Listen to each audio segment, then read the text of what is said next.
Oke, bismillahirrahmanirrahim. Assalamualaikum warahmatullahi wabarakatuh.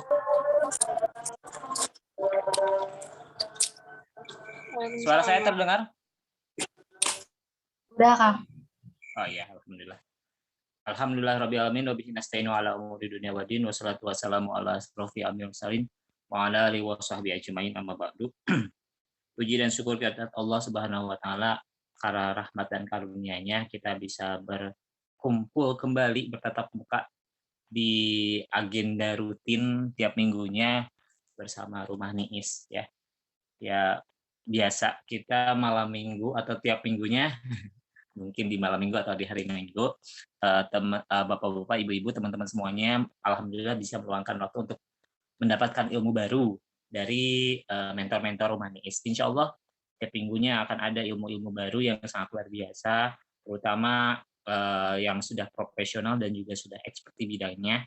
Dan mudah-mudahan bapak-bapak, ibu-ibu juga tergabung dalam grup WhatsApp ya, Rumah Niis Self Healing. Mudah-mudahan karena kenapa kok kita bentuk Rumah Niis ini, karena ada beberapa orang yang enggan misalkan ke psikolog atau misalkan ke psikiater karena menganggap bahwa yang masuk ke sana itu adalah orang-orang gangguan kejiwaan katanya gitu. Padahal enggak juga ya. Teman-teman stres gara-gara pekerjaan, gara-gara tugas, kuliah, itu pun sama bisa sharing. Kemudian ada anggapan bahwa mahal dan lain-lainnya. Oke, itu berarti akhirnya kami, karena kami juga ada relasi dengan beberapa seorang motivator, kemudian psikolog, ini memberikan solusi ya bagi teman-teman. Alhamdulillah kalau misalkan sengaja untuk mendatangkan orang-orang hebat ini lumayan agak mahal ya, bukan agak mahal lagi gitu kan, karena di expert dan profesional di bidangnya. Jadi alhamdulillah mereka mau berbagi gitu kan dengan gratis tapi tidak bayar gitu kan, dengan cuma-cuma. Insya Allah lah, mudah-mudahan ilmunya sangat bermanfaat, mudah-mudahan insya Allah ilmunya bermanfaat bagi bapak-bapak, ibu-ibu, teman-teman semuanya. Mudah-mudahan Pak Bang Lubis ini ya, panggilan panggungnya Bang Lubis ya. Beliau itu orang Sumatera ya, cuman istrinya orang Tasikmalaya gitu. Jadi banyak sekali palang melintang gitu kan. Dia juga punya sertifikat hipnomotivator juga gitu kan. Dia juga seorang tenaga pengajar, dosen juga di Unsika. Banyak sekali pengalaman-pengalaman beliau. Nanti kita bisa ambil ilmu dari beliau karena sangat luar biasa sekali. Beliau sering mengisi di beberapa perusahaan besar juga ya, perusahaan besar, kampus gitu kan, sering memberikan motivasi-motivasi. Nah, saatnya ini kesempatan yang sangat langka, Rumah Niis bisa mengundang beliau. Mudah-mudahan ilmu-ilmunya bisa terserap ya oleh bapak-bapak, ibu-ibu, teman-teman semuanya, dan mudah-mudahan bapak-bapak, ibu-ibu bisa mengikutinya sampai akhir karena ilmunya sangat luar biasa, sangat mahal sekali. Mudah-mudahan bisa sampai akhir, lama kok, sampai jam 9 ya, sampai jam 9 insya Allah. Mudah-mudahan bapak-bapak, ibu-ibu bisa stay terus sambil santai ya. Bolehlah teman-teman sambil dengar sambil mendengarnya sambil pakai headset rebahan, nggak jadi masalah gitu kan. Saya jangan ketiduran aja. Ya, gitu. Boleh teman-teman sambil santai, sambil ngopi, siapkan kopinya. Alhamdulillah tuh Bang Lubi sudah datang ya, sudah ada. Siapkan kopinya, siapkan cemilannya supaya nggak kering ya nanti. Lumayan agak lama juga ya sampai jam 9. Mudah-mudahan ilmu-ilmunya nanti bisa terserap oleh bapak-bapak, ibu-ibu, teman-teman semuanya. Mudah-mudahan bapak-bapak, ibu semuanya bisa mengikutinya sampai akhir. Oke, mungkin itu saja. Kita buka saja acara webinar kali ini. Webinar tips dan trik bagaimana meningkatkan kepercayaan diri dengan mudah, kita buka. Oke, mangga. Terima kasih kepada moderator yang sudah memberikan kesempatan saya untuk sambutan dan juga pemantik ya. Saya serahkan kepada moderator kembali. Wabillahi taufiq hidayah. Wassalamualaikum warahmatullahi wabarakatuh. Waalaikumsalam warahmatullahi wabarakatuh.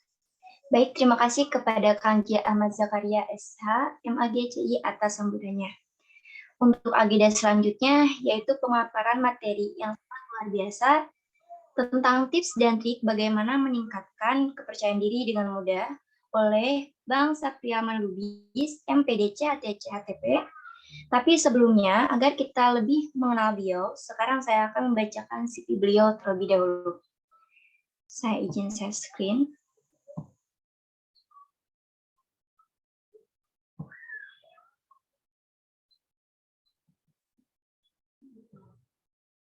Apakah udah ada? Sudah, ya, sudah.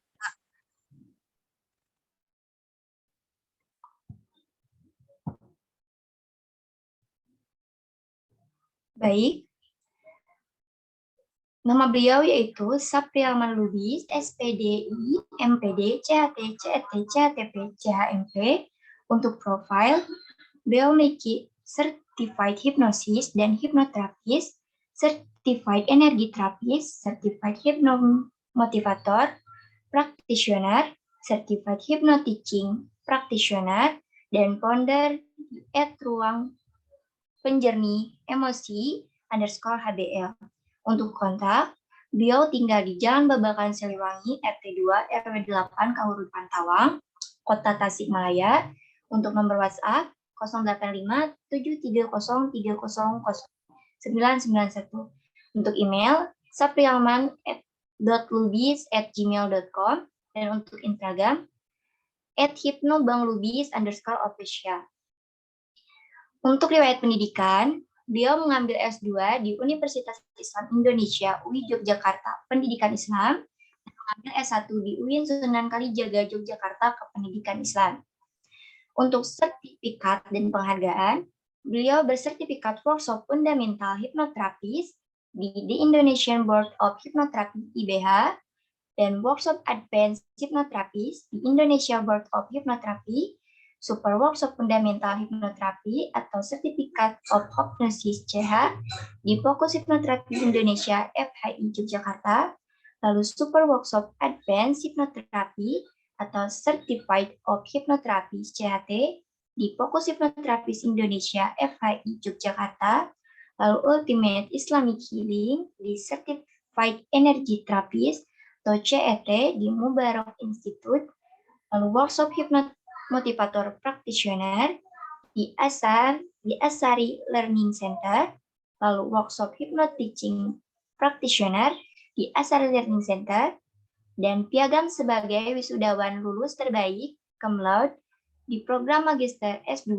di Universitas Islam Indonesia UI Yogyakarta, lalu piagam sebagai wisudawan lulus terbaik cum laude program Sarjana S1 di Universitas Islam Negeri UIN Sunan Kalijaga Yogyakarta, dan International Leader Festival ILF di XL Axiata Yogyakarta, lalu penerima beasiswa mahasiswa berprestasi Bank Indonesia di Bank Indonesia BI Yogyakarta, juara 1 tim lomba cabang olahraga takraw antar kelas di Madrasah Aliyah Negeri Man 1 Pasman Sumbar, dan juara 3 lomba khutbah Jumat tingkat SLTP sekecamatan Duokoto Sumbar di Viala Camat Duokoto Pasaman Sumbar.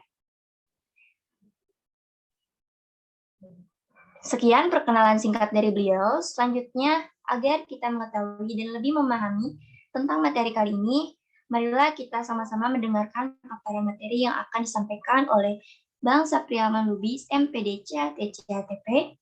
Sebelumnya diharapkan kepada seluruh peserta di ruang Zoom ini untuk menyalakan kamera dan mematikan mic-nya. Kepada Bang Sapriaman Lubis, MPD CHT CHTP, saya persilakan.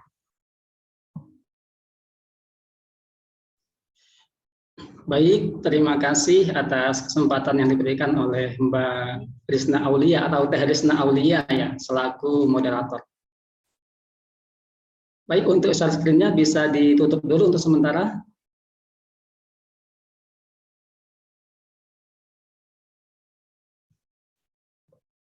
Baik, Assalamualaikum warahmatullahi wabarakatuh.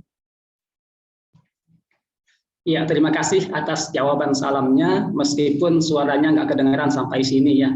Yang paling penting ya saya bisa melihat wajah-wajahnya, bagi sebagian juga mungkin ada yang tidak bisa, mungkin karena ada kendala atau suatu hal ya. Ada moderator, ada juga Kang Zea. Apa kabar teman-teman semua? Boleh kalau mau jawab diaktifkan dulu audionya ya, bagi yang mau jawab. Baik, Ya, ya. Alhamdulillah baik, Kak. Alhamdulillah baik. Baik, terima kasih. Meskipun saya tidak bisa melihat wajah-wajah teman semua, tapi izinkan saya untuk mendengarkan suara teman-teman ya. Ya, lebih bagus lagi diizinkan melihat wajahnya dan juga mendengar suaranya, agar tidak seperti orang-orang yang LDR begitu ya. Suksesnya acara karena peserta, salam bahagia untuk kita semua. Amin ya Rabbal Alamin. Ini sesuai dengan jargonnya Kang Zea ya, dan juga doa yang selalu beliau sampaikan untuk kita semua, termasuk dengan adanya rumah NIIS ini juga. Ya, semoga melalui acara pada malam hari ini kita mendapatkan ilmu yang bermanfaat, baik untuk diri kita sendiri khususnya ya, minimal dengan acara pada malam hari ini dapat meningkatkan kepercayaan diri kita untuk memaksimalkan potensi diri kita tentunya. Dan tentunya dengan acara pada malam hari ini kita juga berharap mudah-mudahan ada manfaat yang bisa kita sharing, yang bisa kita bagikan dalam rangka membantu orang-orang atau teman-teman yang membutuhkan. Allahumma inna nas'aluka ilman nafi'a wa rizqan thayyiba wa amalan mutaqabbala. Alhamdulillahillazi bi ni'matihi tatimmus sholihat. Segala puji bagi Allah, dengan nikmatnya segala kebaikan menjadi sempurna. Allahumma sholli ala sayyidina Muhammad wa ala ali sayyidina Muhammad. Terima kasih saya ucapkan kepada moderator yang telah memberikan waktu kepada saya dan juga tadi sudah membacakan informasi mengenai diri saya. Saya kira informasi yang disampaikan sudah cukup untuk menggambarkan siapa diri saya ya. Akan tetapi belum cukup untuk menggambarkan apa yang ada dalam hati saya. Oleh karena itu terima kasih kepada Kang Zea yang memberikan waktu beberapa menit ke depan untuk mengungkapkan apa yang ada dalam hati saya untuk di-sharing kepada teman-teman semua. Jadi posisi saya di sini bukan rangka seperti guru kepada murid ya. Akan tetapi sama halnya dalam hipnosis, dalam hipnoterapi, relasi antara hipnoterapis dengan klien itu adalah hipnoterapis itu posisinya sebagai fasilitator ya.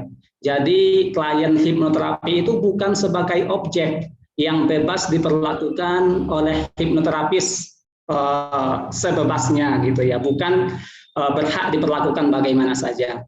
Sama juga halnya ini dengan sekarang ya ada MBKM Merdeka Belajar Kampus Merdeka ya.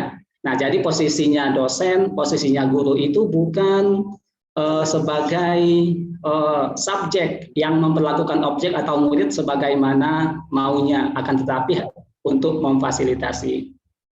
Kemudian saya ucapkan juga terima kasih kepada Kang Zea. Tentu dengan izin beliau saya bisa sharing dengan teman-teman pada malam hari ini. Jika bukan karena rekomendasi beliau, tentu saya tidak bisa ya bertemu tatap muka melalui Zoom dengan teman-teman semua. Dan saya juga mohon maaf kepada teman-teman semuanya karena ada satu dan lain hal yang tidak bisa ditunda atau dipindah ke lain hari. Jadinya acara ini mundur beberapa menit, tidak sebagaimana mestinya mulainya ya. Dan tentunya saya juga mengucapkan terima kasih kepada teman-teman peserta yang telah bersabar menunggu sampai dimulainya acara ini. Ibarat hipnosis antara kami, antara saya, moderator dengan Kang Zea bersama teman-teman ini diibaratkan seperti sugesti dalam hipnosis ya. Ya, sugesti itu adalah inti atau puncak dari proses hipnoterapi. Tanpa sugesti maka hipnosis itu nggak lengkap. Sama juga dengan teman-teman semua, tanpa kehadiran teman-teman semuanya di sini, acara ini tentu tidak akan lengkap ya. Dengan lengkap dan sempurnanya tentu atas partisipasi teman-teman semuanya. Ya, baik. Sebelum acara saya lanjutkan ke materi inti. Terlebih dahulu saya ingin tahu atau ingin mengetahui sedikit informasi dari teman-teman mengenai yang pertama, dari skala 1 sampai 10, berapa level tingkat kepercayaan diri teman-teman? Silahkan dijawab dengan jujur ya. Dari level 1 sampai 10, semakin besar angkanya, berarti semakin tinggi tingkat kepercayaan dirinya. Kemudian setelah itu, silahkan dilanjutkan dengan jawaban. Apa alasan teman-teman ingin meningkatkan kepercayaan diri? Jadi misalkan yang pertama silahkan pilih skalanya dari 1 sampai 10, kemudian sambung dengan alasan untuk meningkatkan kepercayaan diri apa. Misalkan ada yang angka 2, lalu lanjutkan alasannya apa untuk meningkatkan kepercayaan diri. Atau mungkin ada juga misalkan alasannya 4 gitu ya. Misalkan alasannya 4, ingin membuat mantan menyesal begitu. Mungkin ada yang kayak gitu, boleh kayak gitu ya. Alasannya bebas dan jawab sejujur-jujurnya. Ya, jawab apa adanya ya. Baik, untuk moderator mungkin bisa dipilih ya, bisa dipilih jawaban yang angkanya paling rendah ya. Saya juga ikut memantau. Silahkan Teh Rizna Aulia. Saya mohon bantuannya untuk memilih jawaban peserta yang paling rendah angkanya.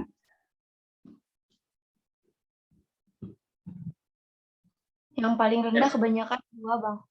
Kebanyakan angka 2. Boleh. Di antara itu silahkan dipilih yang aktif videonya ya. Yang videonya on. Boleh bantu dipilih? Buat peserta boleh on cam dulu gak? Mohon kerjasamanya ya.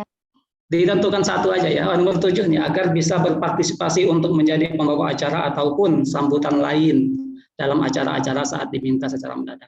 Baik, untuk sementara angka yang paling rendah kita lihat ada angka 2 ya. Silahkan bebas saja Teh Rizna Aulia dipilih salah satu aja yang aktif kameranya. Ini yang jawab 2 cuma Siska di dua-duanya, Bang. Jadi kayaknya Siska aja ya. Oh, boleh. Ada yang namanya Siska? Silahkan diaktifkan audionya. Hai Siska, yuk boleh berbicara.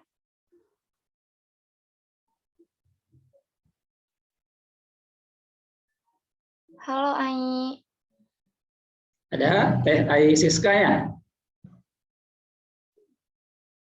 Atau siapa saja yang berkenan untuk mengaktifkan audio dan video. Silahkan, yang paling cepat saja. Silahkan aktifkan audionya dan bersuara ya. Tadi angkanya di angka berapa pilihannya?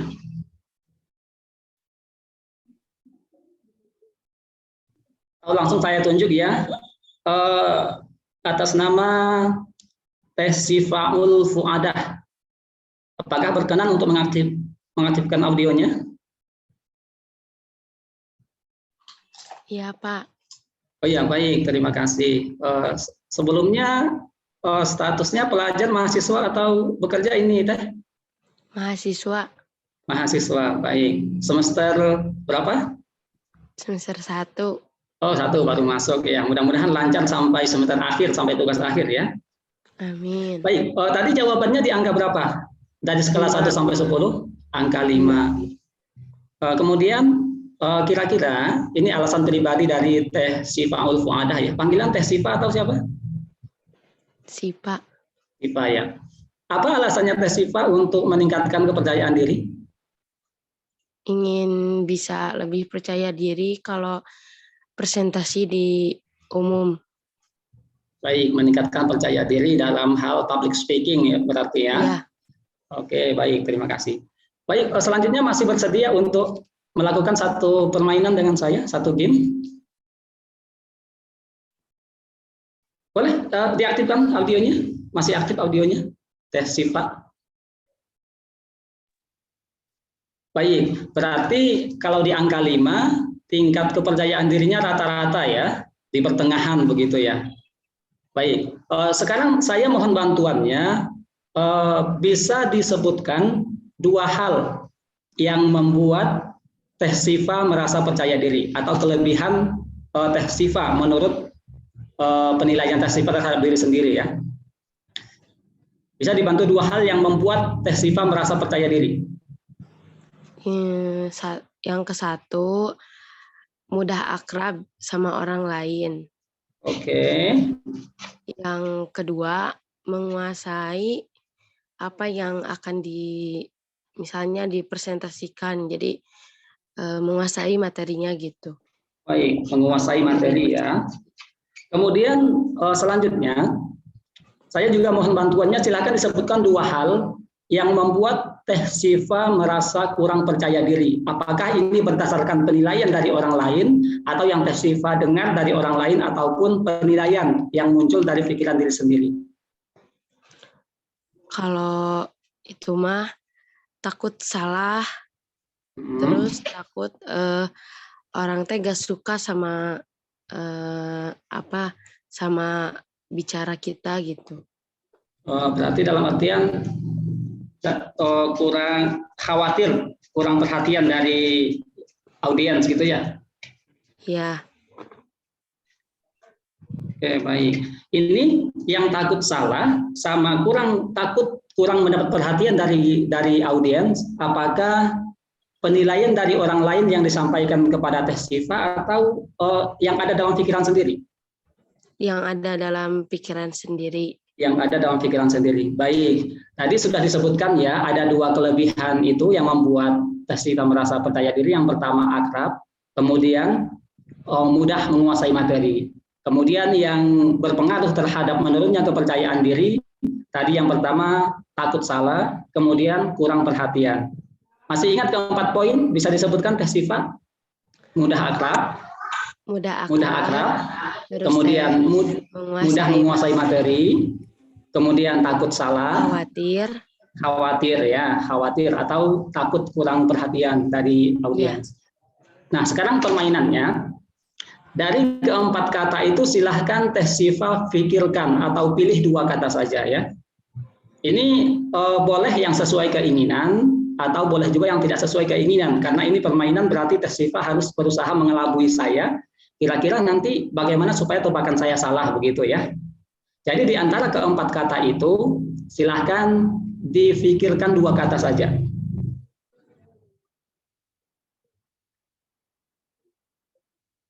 Apakah sudah dipikirkan? Sudah. Sudah, baik. Bentar ya, saya buat tebakan dulu ya.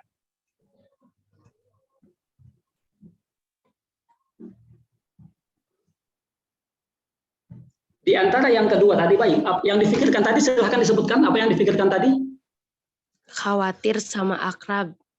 Khawatir sama akrab ya, baik. Khawatir sama akrab. Karena ini sudah disebutkan berarti kita hapus ya. Khawatir sama akrab. Kemudian ini tersisa ada dua kata lagi. Kira-kira kata apa yang tersisa? Takut salah sama mudah menguasai materi ya. Ya. Ya, kemudian dari salah satu silahkan difikirkan dan silahkan disebutkan apa yang ada dalam pikirannya Teh Sifa. Khawatir.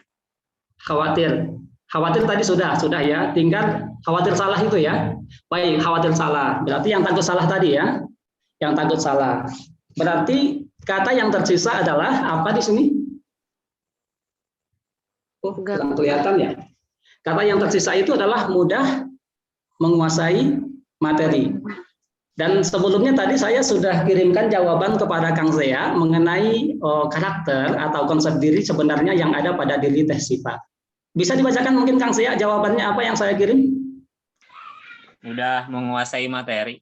Mudah menguasai materi, ya berarti itu ya. Baik, terima kasih. Jadi sebenarnya kekhawatiran tadi itu adalah yang sering muncul dalam pikirannya Teh Sifa, akan tetapi sebenarnya ya belum tentu sesuai dengan faktanya. Oleh karena itu Teh Sifa ini adalah ya orang yang mudah akrab, suatu kelebihan itu ya. kemudian mudah menguasai materi. Itu juga suatu kelebihan yang berfungsi untuk meningkatkan kepercayaan dirinya Teh Siva. Baik, saya izin, boleh moderator di-share kembali, share screen materinya.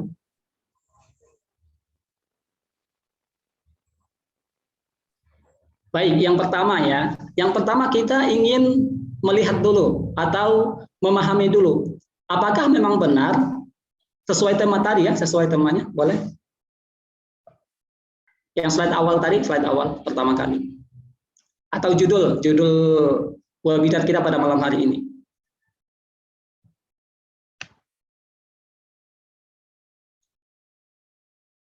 Slide yang pertama.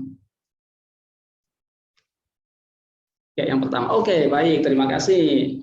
Jadi topiknya itu adalah tips dan trik bagaimana meningkatkan kepercayaan diri dengan mudah. Nah, pertanyaannya adalah apakah memang benar kepercayaan diri itu dapat ditingkatkan? Ya, ini penting untuk kita jawab karena kalau misalkan nanti ternyata nggak bisa, oh berarti topik webinarnya kurang tepat ini gitu ya, berarti bahasannya kurang sesuai gitu. Maka kita harus jawab dulu apakah memang benar kepercayaan diri itu bisa ditingkatkan atau tidak. Silahkan jawabannya di kolom chat, ya dan tidak jawabannya ya. Ya, silahkan dibantu jawab. Yang menjawab iya dan tidak.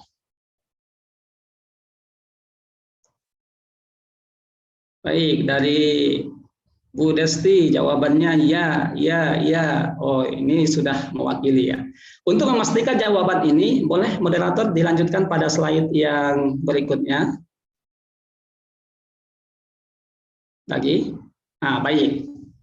Jadi secara garis besar, ini tentu teman-teman yang sudah CH dan CHT sudah mendapatkan materi ini ya, apalagi dari Kang Zea saya kira sudah sangat memahami mengenai ini. Secara garis besar pikiran kita itu dibagi tiga. Yang pertama conscious, yang kedua subconscious, yang ketiga unconscious. Yang pertama conscious itu pikiran sadar.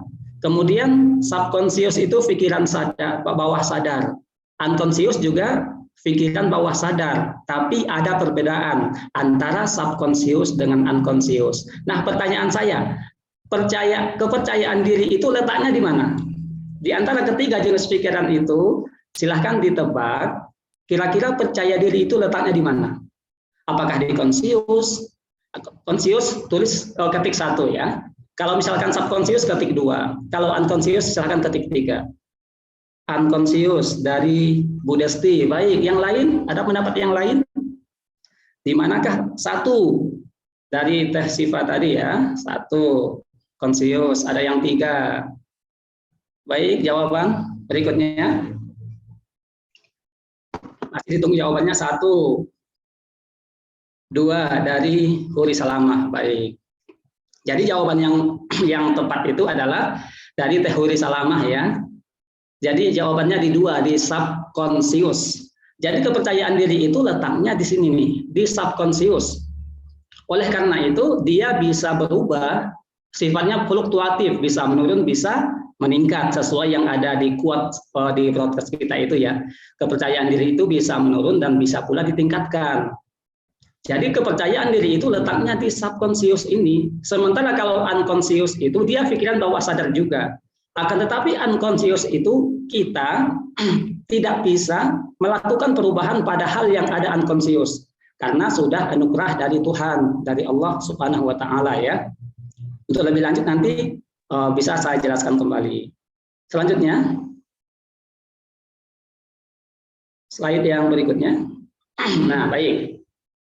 Jadi begini ya. Jadi semua level emosi yang ada di layar, semua ini letaknya adalah di subconscious. Pikiran bawah sadar subconscious yang bisa berubah sewaktu-waktu ya. Kondisi emosional itu bisa berubah sewaktu-waktu. Ini berdasarkan dari teori David Hawkins ya, yaitu mengenai power and force. Power itu adalah energi yang positif, sementara force yang ini ya mohon maaf ini garis merahnya ini sebenarnya di bawah keberanian ya. di bawah keberanian sebenarnya ini. Jadi mulai dari bangga diri sampai malu, ini termasuk kategori force atau emosi yang negatif. Ya, emosi negatif itu tentu berpengaruh juga kepada energi yang dikeluarkan. Kalau emosinya negatif, tentu energinya juga negatif yang keluar ya. Sementara dari keberanian sampai dengan paling atas, sampai pencerahan atau enlightenment itu ya, itu adalah power. Nah, harapan kita sebenarnya kondisi emosional kita itu, ya harapan kita sebenarnya dari ini, dari keberanian sampai pencerahan ini, labelnya di situ ya.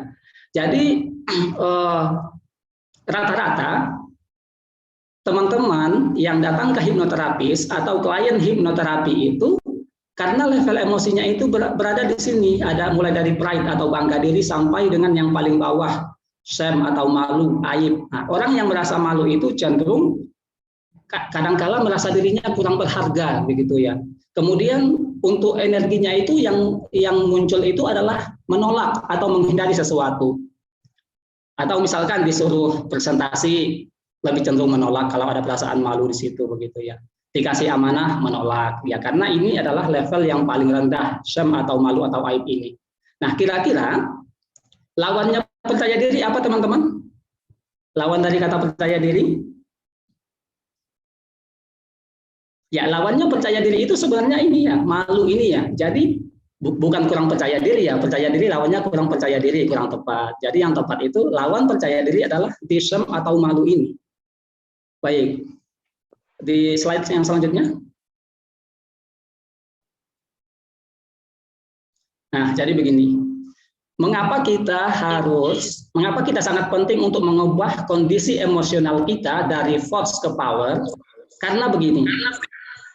Jikalau niat kita melakukan sesuatu atau memperoleh uang didasari dari perasaan yang kurang mendukung atau yang negatif, misalkan rasa takut, rasa marah, atau butuh pembuktian diri.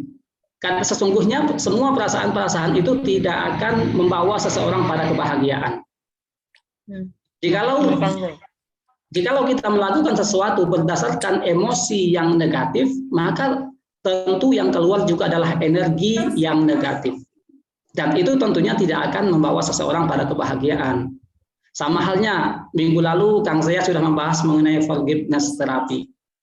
Kalau alasan kita memaafkan seseorang masih berada di kolom force tadi, dari emosi negatif, apakah karena ingin membuktikan, misalkan begitu ya, maka sesungguhnya tidak mudah untuk memberikan maaf kepada seseorang. Akan tetapi, jikalau dasar kita memaafkan seseorang berdasarkan emosi yang ada di dalam power itu tadi, maka sesungguhnya disitulah kita diberikan jalan kemudahan untuk memberikan maaf kepada orang lain. Karena sekali lagi emosi yang negatif, reaksinya juga adalah energi yang negatif. Dan sebaliknya emosi yang positif, maka reaksinya juga adalah energi yang positif. Selanjutnya. Baik. Jadi lingkaran, tadi lawan dari percayaan diri itu malu atau minder ya. Jadi sebenarnya ketika seseorang berada dalam perasaan malu yang terus-menerus, tidak diatasi, tidak terkontrol ya, maka disitulah ia mulai mengalami rasa kurang percaya diri. Kemudian jikalau itu tidak diatasi lagi, ada kalanya dia merasa diri tidak berharga. Karena suka membandingkan dirinya dengan orang lain. Karena merasa dirinya tidak berharga, maka di situ mulai muncul interaksi sosialnya mulai berkurang, malu ketemu dengan orang-orang. Kemudian lebih memilih di rumah, bahkan mengurung diri di kamar begitu ya. Lama-kelamaan mengalami depresi. Nah, setelah mengalami depresi rata-rata ada kebanyakan dari klien itu muncul keputusasaan di situ. Dari keputusasaan itu ada keinginan, mohon maaf, untuk mengakhiri hidup ya. Dan ini banyak dialami juga oleh kalangan remaja atau anak muda. Bukan hanya keinginan saja, bahkan saya juga mendapati beberapa klien, bahkan pada saat ini juga saya sedang menangani klien yang berkaitan dengan masalah depresi. Bahkan ketika depresinya itu muncul, itu juga ada halusinasi di situ. Ada halusinasi untuk menyakiti diri sendiri. Sehingga terkadang kayak charger HP itu diambil, dililitkan ke leher. Itu ada yang seperti itu. Atau ketika depresi misalkan sampai megang benda itu sampai ini ya, sampai patah begitu ya. Nah, oleh karena itu ini sangat penting bagi kita untuk meningkatkan kepercayaan diri. Selanjutnya, ya lanjut. Nah, ketika berbicara mengenai kepercayaan diri atau self confidence, maka kita tidak bisa dilepaskan dari pembahasan 3 hal. Yang pertama berkaitan dengan self concept, yang kedua self esteem dan self efficacy. Yang pertama konsep diri ya. Jadi ketika kita berbicara mengenai kepercayaan diri, maka kita juga akan membahas mengenai konsep diri, kemudian harga diri, dan juga keyakinan diri. Selanjutnya, dan inilah bahasan kita pada malam hari ini ya. Mudah-mudahan masih cukup waktunya karena agak mundur tadi. Ya, yang pertama, para tokoh. Jadi ini sebenarnya ilmu psikologi ya teman-teman ya. Alhamdulillah untungnya dulu ketika kuliah dapat materi psikologi pendidikan gitu ya. Jadi malam hari ini bisa diulang kembali. Meskipun pada malam hari ini banyak juga teman-teman atau pakar psikologi yang ada di rumah nih ini ya. Termasuk Kang saya sendiri nih. Ini sudah ahlinya, sudah masternya. Jadi banyak di antara tokoh psikologi yang membahas mengenai self concept atau konsep diri. Ini yang saya kemukakan adalah dari Dr. Bruce ini ya. Ya, beliau mengemukakan ketika membahas mengenai konsep diri itu setidaknya ada 6 hal. Ada 6 hal yang berkaitan dengan konsep diri ini. Yang pertama yang berkaitan dengan psikal atau fisik, yang kemudian dari segi akademik, kemudian family atau keluarga, hubungan sosial, kemudian dari kondisi emosional, dan yang terakhir adalah kompetensi ya. Yang pertama fisikal. Fisikal itu adalah konsep diri yang muncul dari seseorang ketika melihat kondisi fisiknya. Misalkan saya cantik bagi yang perempuan begitu ya. Yang laki-laki saya gagah, saya tampan, saya rupawan begitu. Intinya berkaitan dengan kondisi fisik atau hidung saya begini, kepala saya begini, rambut saya begini begitu. Itu penilaian yang muncul dilihat dari kondisi fisik. Kemudian yang kedua dari segi akademik. Dari segi akademik itu dari kemampuan akademis ya. Atau misalkan bagi teman-teman nih, oh saya sudah CH begitu ya. Saya sudah CHT begitu misalkan begitu. Atau misalkan saya pendidikannya itu begini-begini. Itu konsep diri ya, konsep diri yang muncul dari segi akademis. Kemudian yang ketiga dari keluarga, dari faktor keluarga. Sebagian orang yang merasa kurang percaya diri itu atau terlibat dalam hubungan dalam artian yang kurang bagus ya, lingkungan yang kurang bagus, ada dari faktor keluarga juga. Ada mungkin dari yang broken home begitu ya, dalam artian dari keeratan hubungan keluarga atau kurang perhatian dari keluarga, sehingga muncul konsep diri dari situ. Kemudian yang keempat adalah dari segi sosial, dari interaksi kita dengan orang lain atau cara kita bersosialisasi dengan orang lain. Kayak kemarin nih, yang minggu lalu ada yang menilai dirinya, oh saya ini mudah tersinggung begitu ya kalau misalkan bergaul dengan orang-orang sekitar, dengan tetangga. Atau misalkan ada juga saya kurang merasa percaya diri kalau disuruh presentasi begitu ya. Atau intinya konsep diri yang muncul dari hubungan sosial. Kemudian itu yang berikutnya adalah efek ini ya. Atau kita kenal juga di sekolah dengan kemampuan afektif. Afektif itu gambaran konsep diri yang dilihat dari kondisi emosional seseorang. Misalkan tadi ya, kayak Teh Syifa tadi, mudah akrab dengan orang lain. Atau misalkan, oh saya kalau dikasih tugas, saya tanggung jawab. Disuruh Kang saya bikin Google Form, kemudian saya tanggung jawab kepada tugas itu. Kemudian disuruh bikin link Zoom meetingnya, kemudian disuruh bikin desainnya, ya saya merasa tanggung jawab begitu ya. Kemudian kompetensi itu adalah kemampuan kita dalam memenuhi kebutuhan dasar sebagai individu. Dalam artian begini, setiap orang itu punya kompetensi untuk melakukan sesuatu, begitu ya. Sehingga terkadang kalau kompetensi ini tidak bisa ia lakukan, kadang merasa kurang percaya diri di situ. Oh, teman saya kok bisa seperti itu ya, sementara kok nggak bisa ya. Nah, kadang di situ ya. Jadi ini konsep diri yang muncul dari dari 6 aspek tadi ya, fisik, akademik, family, kemudian sosial, kemudian kondisi emosional atau afek ini, kemudian kompetensi. Selanjutnya.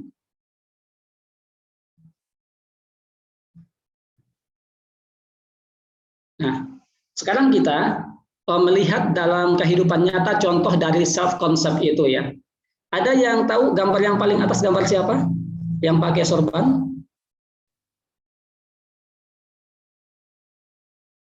Ya, beliau adalah Syekh Abdurrahman As-Sudais ya. Tentu lantunan bacaan Al-Qur'annya sering kita dengarkan ya. Dan beliau adalah salah satu imam di mana? Masjidil Haram ya, di kota Makkah. Nah, jadi kisahnya dulu, baik. Sebelumnya saya ingin tanya dulu, apakah di sini ada yang sudah yang memiliki anak, berkeluarga dan memiliki anak? Saya ingin bertanya, membayangkan saja. Coba dibayangkan ya. Coba dibayangkan bagi yang sudah punya anak, dibayangkan. Jikalau seandainya teman-teman atau bapak ibu, misalkan Kang Zea sebagai foundernya Rumah Niis mau berkunjung ke rumah teman-teman begitu ya, atau ke rumah bapak ibu. Bapak ibu sudah menyiapkan hidangan di atas meja. Kemudian secara nggak sengaja atau sengaja ya, kemudian muncul anaknya bapak ibu lalu menaburkan tanah atau pasir ke makanan itu. Kira-kira bagaimana perasaannya? Hidangan sudah siap nih, Kang Zea sudah ngabari, Bu, bentar lagi nih udah mau nyampe rumah begitu. Oh, kira-kira gimana perasaannya? Tiba-tiba makanannya ditaburi pasir atau tanah begitu ya. Bu Diah berkenan untuk mengaktifkan audio?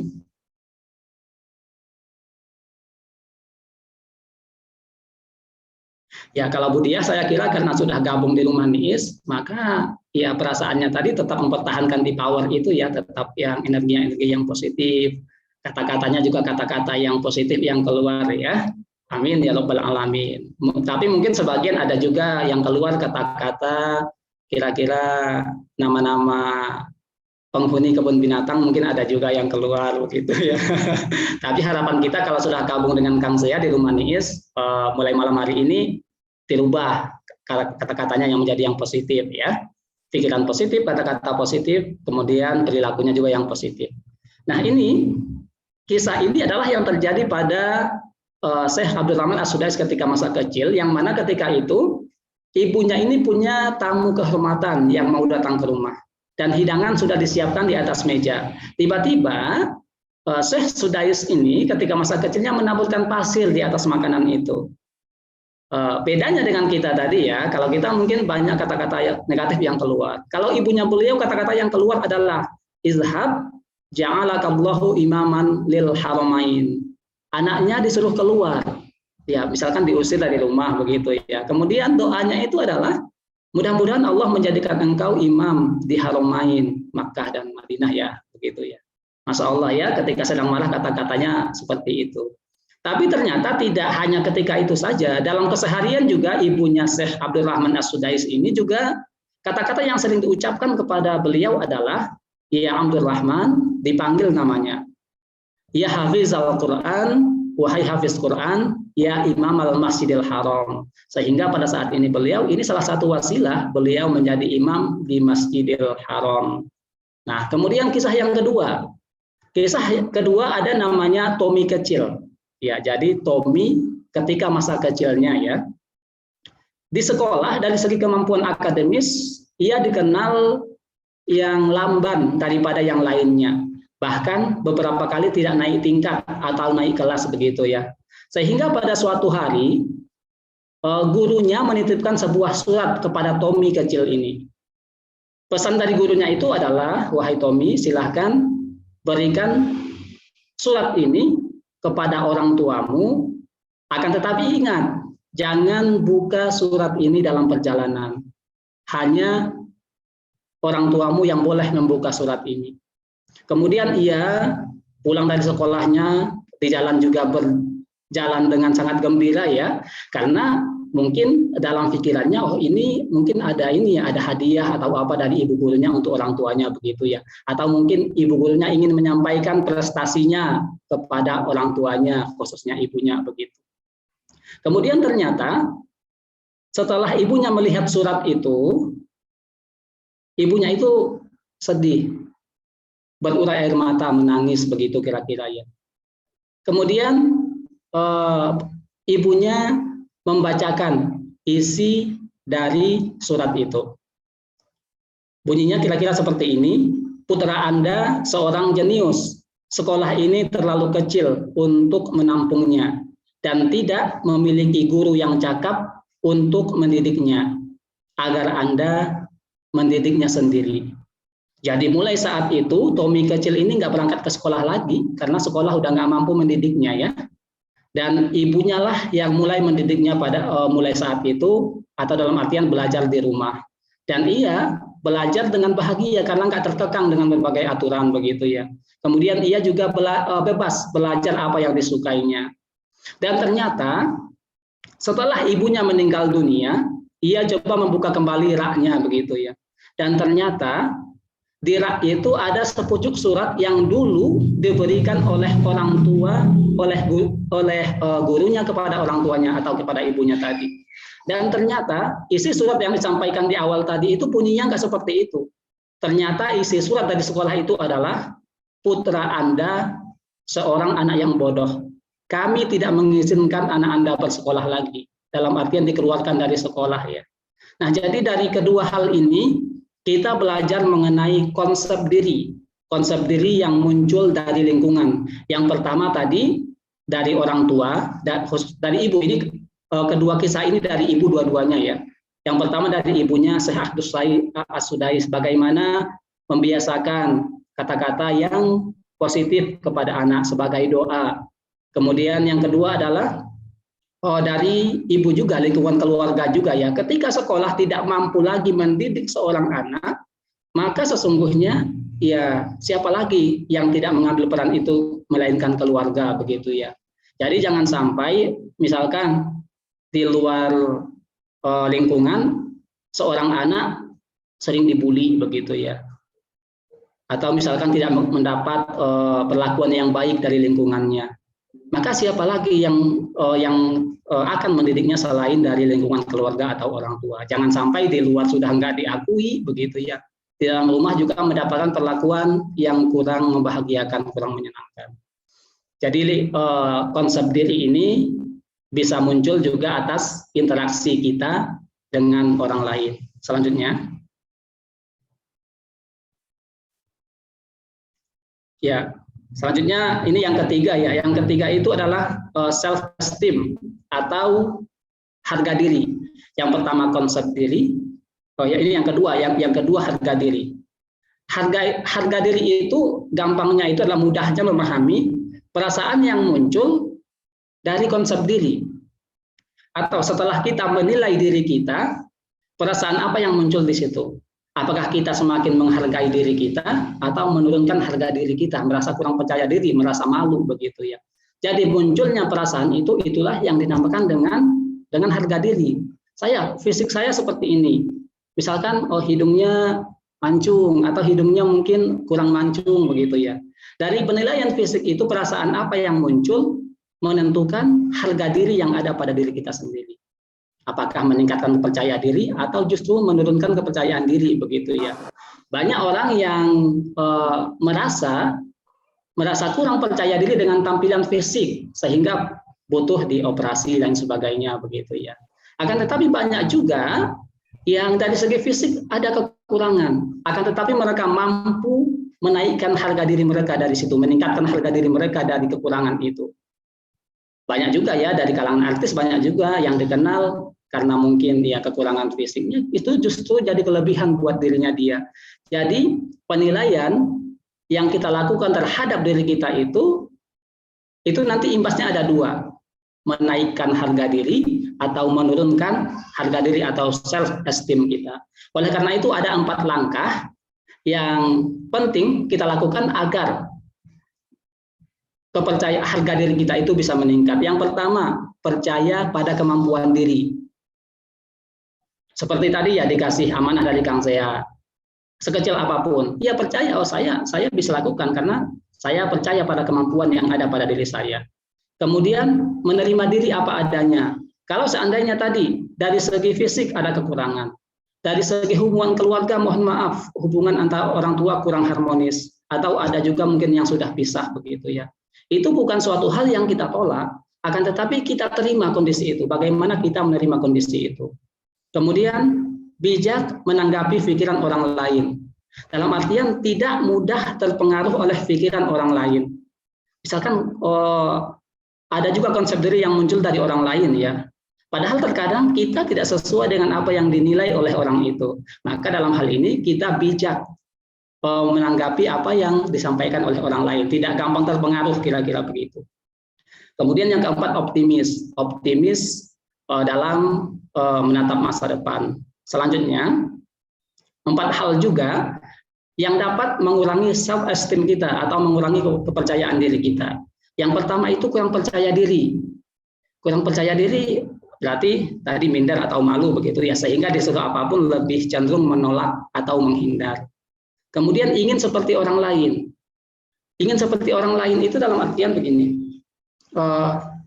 Ingin seperti orang lain itu kan berarti tidak sesuai dengan kondisi dirinya begitu ya.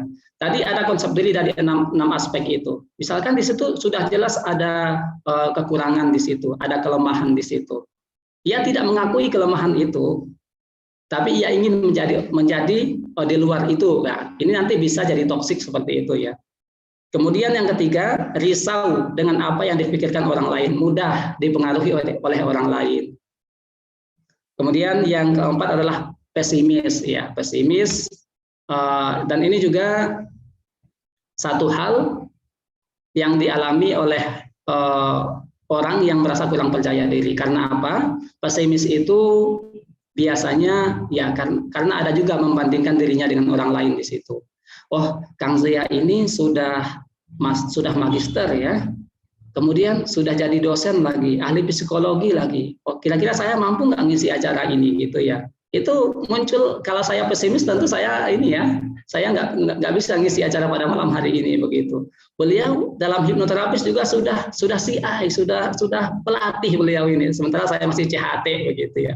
Berarti ada membandingkan diri dari segi ekonomi, dari segi akademik, sehingga bisa mengurangi kepercayaan diri di situ ya. Selanjutnya, nah kemudian yang terakhir adalah self efficacy atau sumber dari keyakinan diri.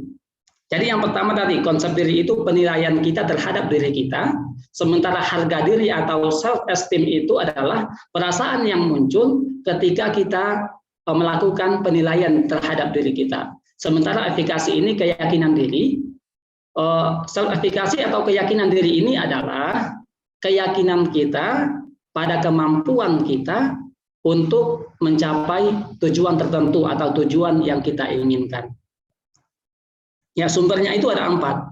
Yang pertama, mastery experience, yaitu keberhasilan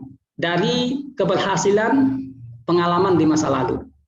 Misalkan teman-teman misalkan yang terbiasa mengajar di tingkat SLTA atau mengajar di SMA begitu ya. Sehingga lebih percaya diri, lebih yakin pada diri ketika disuruh mengajar anak SMP atau anak SD. Ya karena ini ya tentu mental atau persiapan mengajar anak SMA tentu lebih ini ya, lebih butuh persiapan ya. Atau misalkan bagi teman-teman yang sering mengisi seminar di kalangan guru, tentu akan lebih yakin jika disuruh mengisi seminar di kalangan siswa atau murid. Atau kayak Kang Zea ini ya, sering ngisi pelatihan bagi kalangan akademis ya, akademis dalam artian yang sudah jadi dosen di kalangan dosen. Sehingga kalau beliau ngisi pelatihan di kalangan mahasiswa jauh lebih yakin akan kemampuan dirinya. Kemudian yang kedua, vicarious experience itu adalah pengalaman dari orang lain. Misalkan teman-teman melihat keberhasilan orang lain, itu akan meningkatkan keyakinan diri teman-teman. Sebaliknya, jikalau teman-teman melihat kegagalan yang dilakukan oleh orang lain, maka untuk melakukan hal tersebut keyakinan dirinya bisa menurun di situ. Kemudian social persuasion atau persuasi sosial. Persuasi sosial ini yang muncul dari kata-kata orang lain. Dari kata-kata orang lain yang muncul kepada kita. Misalkan kita mau melakukan sesuatu, kemudian sudah ditakut-takuti duluan sama orang lain ya, atau sama siapapun begitu. Sehingga bisa mengurangi keyakinan diri. Akan tetapi kalau yang muncul adalah apresiasi dari lingkungan sekitar kita, maka akan meningkat pula kepercayaan dirinya. Kayak Kang Zea misalkan, ini yang sering dilakukan Kang Zea itu memberikan apresiasi kepada teman-teman ya. Oh bisa, misalkan begitu, bisa melakukan hipnosis atau hipnoterapi begitu ya. Bisa menangani klien untuk meningkatkan kepercayaan diri. Nah, kalau sudah diapresiasi duluan, maka keyakinan diri bisa meningkat di situ. Maka penting bagi kita untuk memilih lingkungan yang mampu memberikan apresiasi terhadap kemampuan kita untuk meningkatkan keyakinan diri kita. Kemudian yang keempat, sumber dari keyakinan diri itu adalah dari kondisi fisiologis atau kondisi emosional. Emosional kita kenal salah satu cara juga untuk menembus filter bawah sadar ya.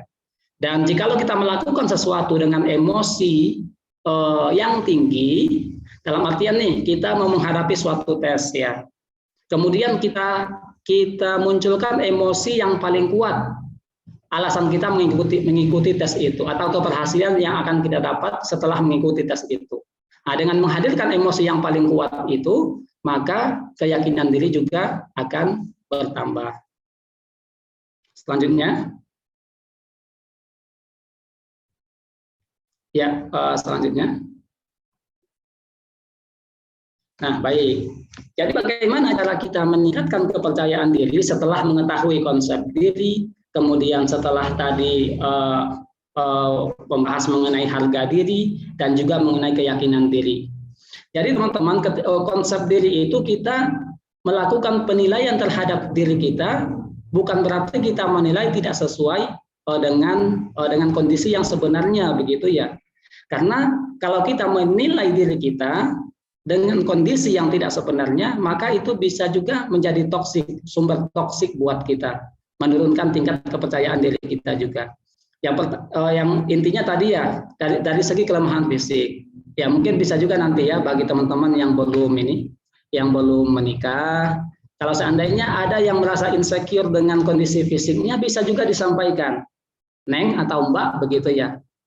Kalau kamu mencari yang lebih tampan, yang lebih rupawan, tentu masih banyak dibanding diri saya begitu ya.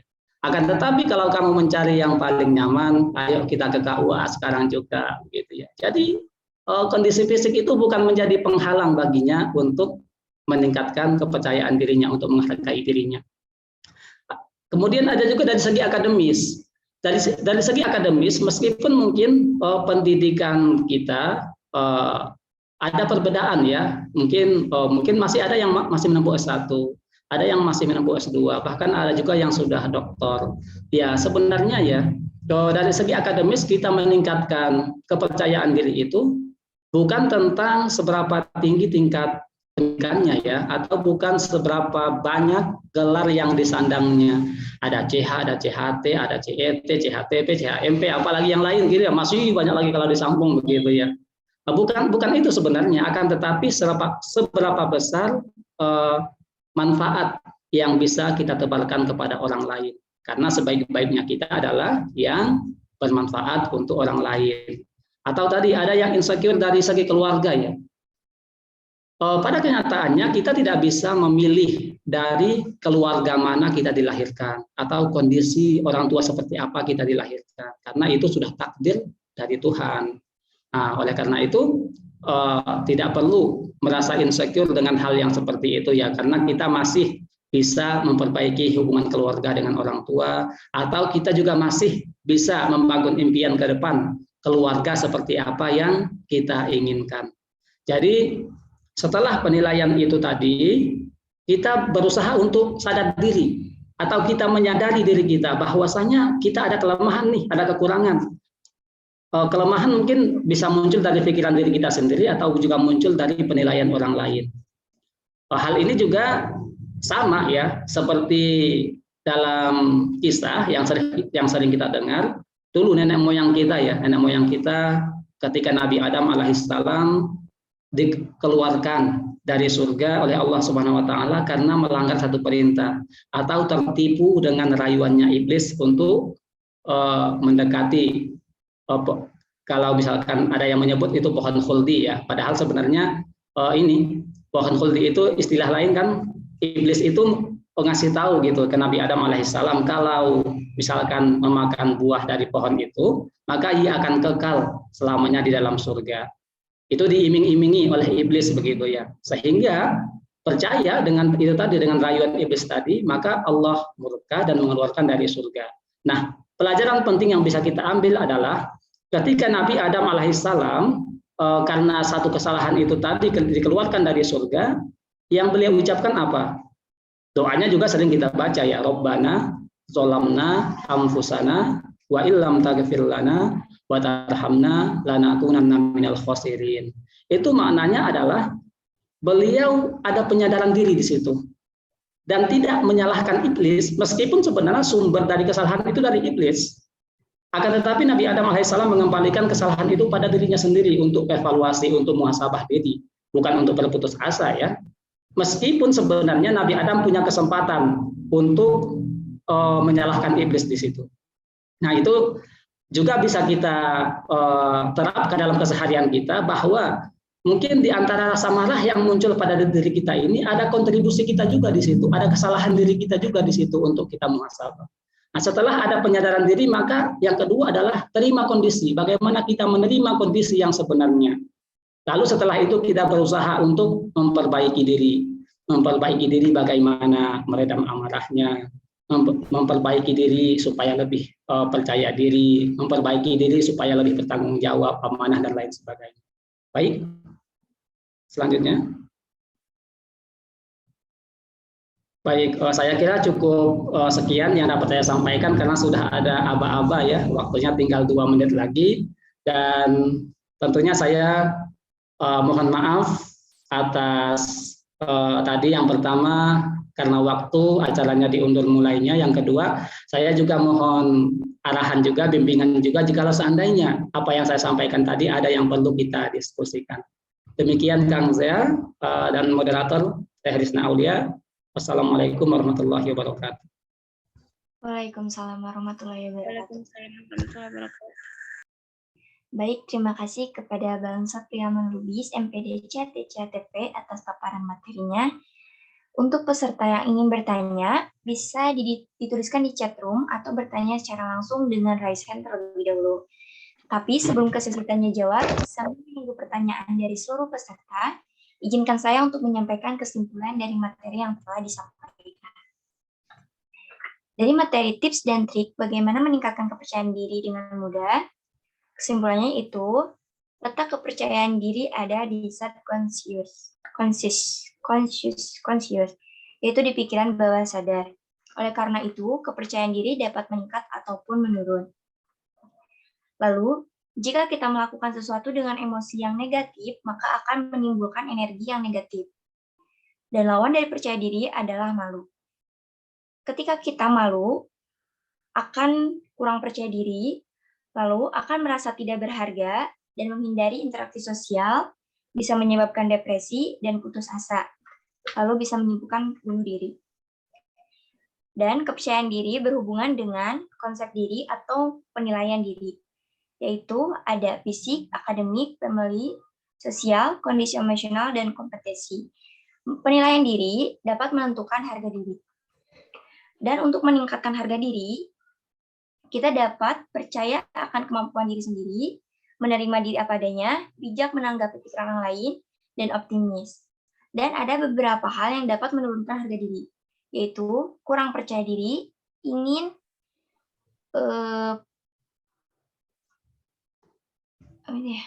orang lain, risau, dan pesimis. Lalu ada juga sumber keyakinan pada kemampuan diri sendiri, yaitu pengalaman dari masa lalu, pengalaman dari orang lain, pengakuan dari lingkungan sosial, dan kondisi fisiologi emosional. Jadi, cara untuk meningkatkan kepercayaan diri, yaitu diawali dengan menilai diri sendiri. Yang akhirnya kita dapat sadar diri, lalu kita harus juga menerima kondisi, dan akhirnya berusaha untuk memperbaiki diri. Baik, ini sudah ada beberapa pertanyaan. Mungkin yang pertama, ada pertanyaan dari Rusda Asadiah. Izin bertanya, bagaimana cara kita menghadapi sikap orang tua yang suka bicara membanding-bandingkan kita dengan orang lain, padahal kita udah berusaha menjadi lebih baik. Terkadang ke diri sendiri suka insecure jika dibandingkan. Mangga, Bang, bisa dijawab. Baik, terima kasih Teh Risna Aulia. Kesimpulannya sangat lengkap sekali ya, sudah mewakili apa yang disampaikan tadi. Dan pertanyaan yang kedua dari Rian Akbar juga berkaitan saya kira dengan pertanyaan dari Rusda Asadiah. Ini Teh Risna.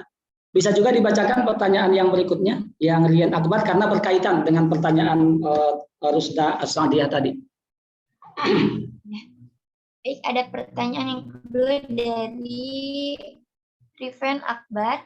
Izin bertanya, Mas, bagaimana cara mengatasi rasa minder ketika kita mau melakukan sesuatu khususnya di depan umum? Karena saya sering secara tidak sadar membandingkan diri sendiri terhadap orang lain, dan akhirnya muncul rasa minder. Mau menghilangkan hal tersebut agar biasa saja tetapi susah sekali. Terima kasih. Baik, terima kasih Teh Risna Aulia. Baik, pertanyaan dari Rusda Asadiah dan juga Rian Akbar ya.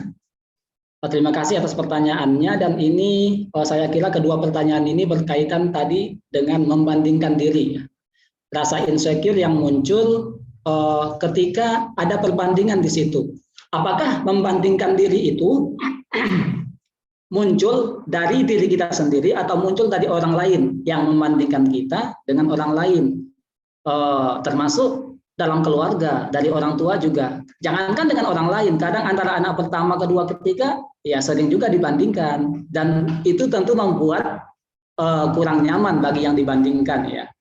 Jadi ada istilah zero mind process ya. Zero mind process itu istilah lainnya adalah tahapan-tahapan dalam menjernihkan emosi. Dan ini filosofi yang muncul, saya membuat ruang penjernihan emosi itu sebenarnya ya.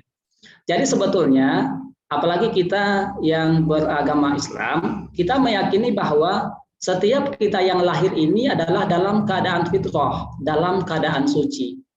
Akan tetapi, ada 7 hal. Ada 7 hal yang membuat seseorang keluar dari fitrahnya. Yang awalnya dia adalah orang yang baik misalkan, fitrahnya sebagai orang yang baik. Kadang karena suka dibandingkan, dia melakukan hal-hal yang tidak sesuai dengan norma sosial ataupun masyarakat begitu. Atau yang di antara ketujuh hal yang membuat seseorang keluar dari fitrahnya itu adalah dengan membandingkan diri itu. Jadi dengan membandingkan diri itu, kalau menurunkan harga diri, maka itu menjadi toksik buat kita. Beda halnya kalau kita bandingkan diri kita dengan orang lain untuk meningkatkan kompetensi kita, untuk memunculkan motivasi bagi kita, berarti membandingkan itu bagus ya. Nah, jadi itu tadi sama halnya. Ketika kita membandingkan diri kita atau ketika kita dibandingkan, emosi apa yang kita rasakan itu menentukan energi apa yang akan kita lakukan. Atau menentukan seberapa besar kita menghargai diri kita. Jadi bagaimana supaya kita tidak insecure dengan membanding-bandingkan itu? Kalau perbandingan itu munculnya dari diri kita, maka berarti berhenti membandingkan diri kalau itu dapat menurunkan kepercayaan diri kita, bahkan menurunkan harga diri kita di hadapan kita, kira-kira begitu ya. Kalau itu munculnya dari lingkungan, maka ini juga pelajaran juga ya, dalam artian kita sebagai orang tua, salah satu toksik orang tua kepada anak itu adalah dengan membandingkan diri, karena setiap orang itu punya potensi, punya kompetensi masing-masing. Dalam artian minat juga antara anak 1, kedua, ketiga berbeda-beda juga, nggak bisa dipaksakan begitu ya. Sehingga terkadang keberhasilan juga sering dibandingkan. Oh ini anak yang pertama sudah seperti ini. Oh ya, yang kamu adiknya masih begini kok, masih jauh ini. Sehingga kadang dibanding-bandingkan begitu ya. Jadi sebenarnya apalagi kan kita ini ya, kita ketika yang kita hadapi itu adalah keluarga, khususnya orang tua, maka yang pertama ketika dibandingkan itu kita sadar bahwa itu memang ini ya, kita misalkan dibandingkan oleh orang tua kita. Akan tetapi untuk menanggapi itu perlu kecerdasan emosional di situ. Karena kadang kecerdasan emosional itu ini ya, ada kalanya apa yang kita ketahui itu tidak harus disampaikan langsung, atau cara kita menanggapi orang tua itu bagaimana begitu ya. Bisa juga misalkan kita jawab, ya mohon didoakan agar nanti bisa dalam artian ini ya lebih baik lagi ke depannya begitu. Jadi ketika kita yang dibandingkan itu, maka kita harus penting bagi kita untuk menentukan level emosional kita ada di mana. Yang paling bagus ada di level power itu tadi ya. Kalau memang itu satu kenyataan kekurangan diri, maka kita sadari itu bahwa kita itu adalah suatu kelemahan misalkan bagi kita. Kemudian kita terima kondisi itu, baru kita berusaha untuk memperbaiki diri. Yang paling penting kita memperbaiki diri itu bukan karena orang tua ya, karena kadang kita sudah merasa diri kita baik, tapi respon orang tua belum sesuai harapan kita. Maka dalam melakukan segala sesuatu, alasan yang paling penting adalah alasan spiritual di situ, untuk meningkatkan kompetensi diri kita agar bermanfaat untuk keluarga dan untuk orang lain. Ya kira-kira seperti itu. Baik, terima kasih. Mungkin ini ada pertanyaan lagi dari Kurota Ayuni. Assalamualaikum, saya Ayuni, mahasiswa dari Universitas Negeri Surabaya. Izin bertanya, apakah rasa tidak percaya diri yang berlebihan hingga terpuruk sampai beberapa hari itu tergolong sebagai kecemasan sosial? Lalu apakah rasa tidak percaya diri itu wajar bagi mereka yang introvert? Karena pada dasarnya introvert lebih pendiam dan suka menghindar dari keramaian sehingga terkesan malu dan tidak percaya diri. Terima kasih. Mangga, Bang Lubis. Ya, baik.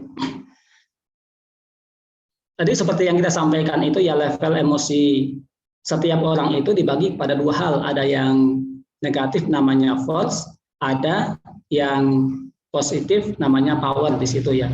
Jadi kondisi emosional itu termasuk percaya diri itu sesuatu yang bisa menurun dan sesuatu yang bisa meningkat.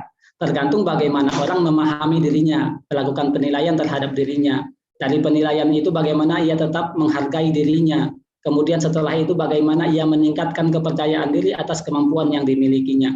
Jadi apakah itu perasaan malu itu suatu yang wajar meskipun bagi seorang yang introvert? Saya kira tidak ada pemakluman di situ ya, karena tadi setiap orang itu bisa kok kalau misalkan ingin meningkatkan kepercayaan dirinya itu, iya bisa meningkatkan kepercayaan dirinya itu. Nah, kemudian apalagi di sini kan, di sini kepercayaan kurang percaya dirinya itu sudah jelas ada berlebihan di situ. Berarti kan Mbak Kurota Ayu sudah menyadari bahwa itu kurang baik begitu ya, perlu diubah. Kemudian apalagi sebagai kecemasan sosial. Kecemasan sosial itu tadi ya, bisa orang yang sudah merasa malu itu dari segi sosialnya sudah berkurang di situ, atau malu, takut bertemu dengan orang-orang di situ ya. Ya karena itu tadi ada juga membandingkan diri, ada juga mereka itu sudah selesai kuliahnya, mereka itu sudah tugas akhir sementara saya belum, masih ada teori dan sebagainya itu ya. Nah perbandingannya itu tadi tergantung dari segi fisik kah, akademis kah, atau yang lainnya. Nah, jadi sebenarnya untuk meningkatkan kepercayaan diri itu bukan berarti kita menafikan kelemahan yang kita miliki tadi ya. Kembali lagi ke yang tadi, bagaimana kita menyadari diri kita atas kekurangan itu, kita terima kondisinya dan kita perbaiki bagaimana untuk meningkatkan kepercayaan diri. Nah, untuk hubungan yang sosial itu tadi begitu ya, penting juga buat kita untuk memilih lingkungan sosial yang sesuai dengan diri kita. Jika seandainya lingkungan sosial sering membandingkan kita, termasuk teman-teman sering membandingkan, sering menyalahkan, itu jadi toksik ya. Berarti kita kurang tepat berada di lingkungan itu. Maka pilih teman, pilih lingkungan yang mampu menghargai diri kita, yang mampu memberikan motivasi untuk diri kita, gitu ya, yang memahami kekurangan kita. Baik, terima kasih Bang atas jawabannya. Ini ada pertanyaan satu lagi dari Saudara Arjo Sukardan.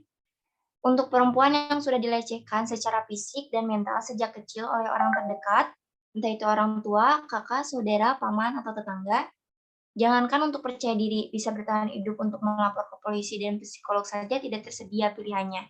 Seperti apa tips dan trik bagi anak-anak perempuan ini supaya bisa membangun rasa percaya diri? Mangga, silahkan. Ya. Baik, saya kira ini ya, untuk kalimat yang terakhir bisa juga sebagai mental block ini ya, sebagai mental block untuk ini ya, tadi ya, jangankan ya, kata-kata jangankan itu, jangankan untuk percaya diri, nah ini sebenarnya kan sudah ada kalimat afirmasi yang kurang tepat di situ. Dan saya kira untuk kondisi yang seperti ini, ya kalau di hipnoterapi kita lakukan seperti apa yang disampaikan oleh Kang Zea pada minggu yang lalu, yaitu mengenai forgiveness terapi. Bagaimana kita melakukan terapi pemaafan di situ. Terapi pemaafan itu banyak juga tekniknya seperti yang disampaikan kemarin ya. Terapi pemaafan itu selain kita memilih, kita memutuskan untuk memaafkan orang lain, maka kita juga harus mampu memaafkan diri kita sendiri dulu. Memberi maaf pada diri kita sendiri di masa lalu. Karena mungkin ketika masa kecil itu kita belum mampu berbuat apa-apa, kita belum bisa melakukan perlawanan terhadap pelecehan itu, bahkan mungkin kita belum tahu bagaimana cara mengatasi pelecehan itu, misalkan begitu ya.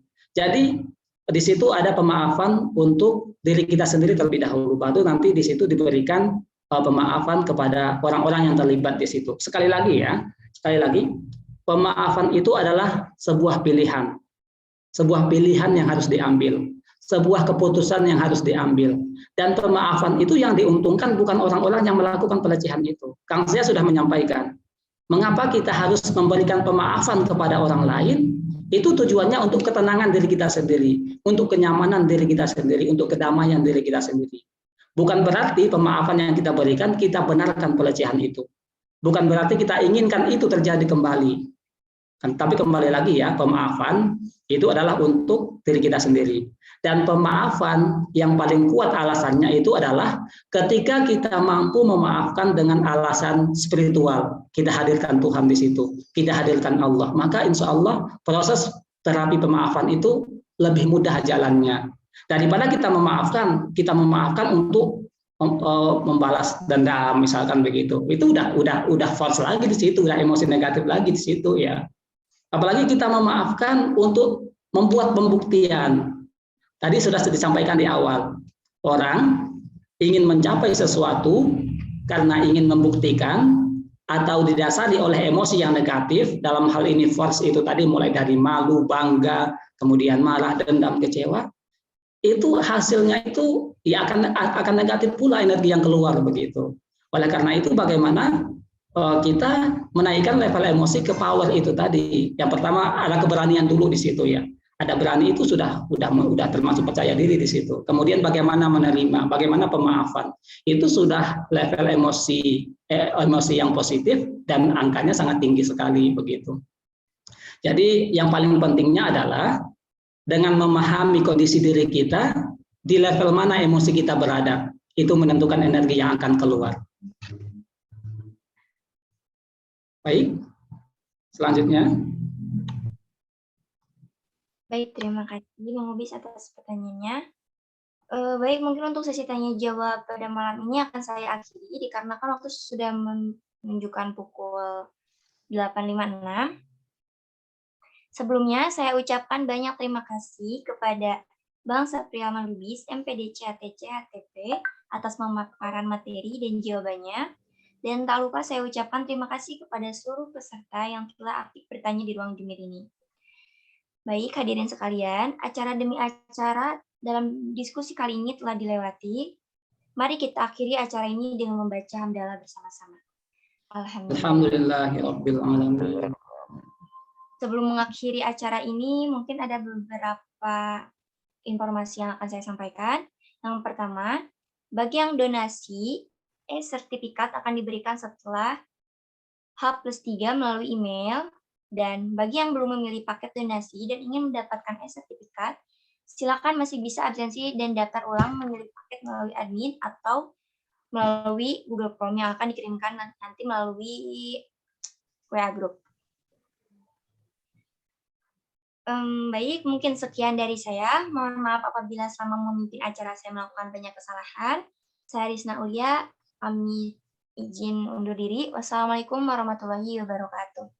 Waalaikumsalam warahmatullahi wabarakatuh. Terakhir dari Kang Sea, jika seandainya tadi ada yang perlu diluruskan, ya mohon nasihatnya Kang bisa disampaikan juga agar tidak menyesatkan peserta ya. Takutnya nanti sesat menyesatkan lagi begitu. Boleh mungkin Kang sebagai tambahan terakhir untuk closing-nya Kang. Oke. Terima kasih banyak kepada Bang Lubis, luar biasa ya pemaparannya. Terima kasih juga kepada Rizna, kepada Neng Aul ya, Mbak Aul yang sudah menjadi moderator malam hari ini. Ini luar biasa banget ya.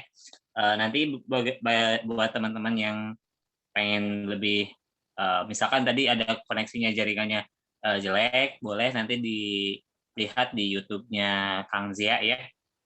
Boleh nanti kita share juga di grup peserta. Oke, Bang, sudah cukup, sangat memuaskan sekali jawabannya, luar biasa. Kita sama-sama belajar, saya juga tadi menyimak ya, luar biasa ada beberapa poin yang tadi juga sudah disampaikan oleh Aulia ya sebagai moderator. Ini luar biasa sekali. Terima kasih banyak sudah mau berbagi ilmunya dengan Rumah Niis. Insya Allah untuk minggu depan kita akan sharing lagi dengan tentunya ada psikolog muda ya nanti Pak Fauzan ya. Mudah-mudahan nanti untuk teman-teman yang sekarang masih stay, silahkan nanti ya. Terakhir mungkin boleh untuk foto bersama ya, Aul ya. Kita belum foto bersama. Siap.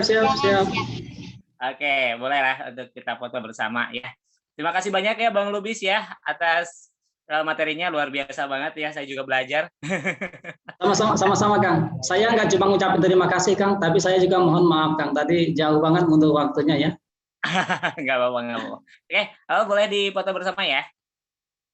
Lihat Kang. Buat yang bisa on cam mungkin dulu ya sebentar. Baik.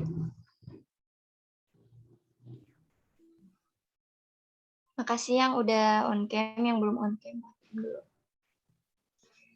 Yang on cam insya Allah percaya dirinya langsung meningkat. Amin.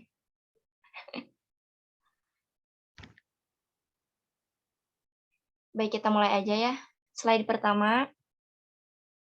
1, 2, 3, cheese. Slide kedua. 1, 2, 3, cheese. Baik, udah. Terima kasih yang udah on cam. Baik, yang terakhir untuk mungkin semuanya audio diaktifkan ya. Mungkin kita bikin satu video berkaitan dengan tema pada malam hari ini ya. Tadi pertama pahami diri, apa tadi ya? Mohon maaf. Sadari diri, terima kondisi, perbaiki diri, tingkatkan percaya diri. Yuk kita aktifkan audionya semua sama-sama ya. Kalimatnya, baik, bentar ya. Sadari diri, kemudian terima kondisi, perbaiki diri, tingkatkan percaya diri. Mudah diingat ya. Tadi atau slide-nya bisa juga dimunculkan mungkin. Ada tadi. Ada sadari diri, ada terima kondisi, kemudian perbaiki diri.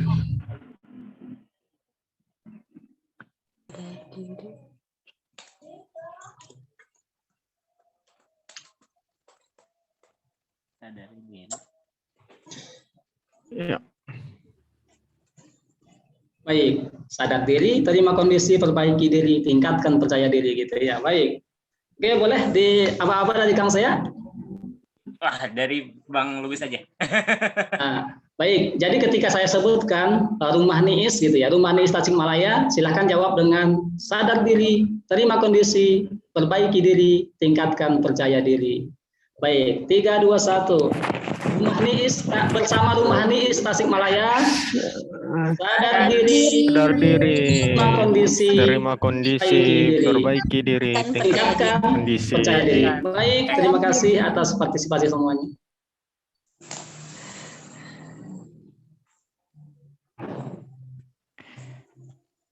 Terima kasih Kang. Sama-sama semuanya. Terima kasih teman-teman semua. Terima kasih banyak, Bang. Terima kasih. Terima kasih ya moderator ya. Terima kasih Mbak Risna Aulia.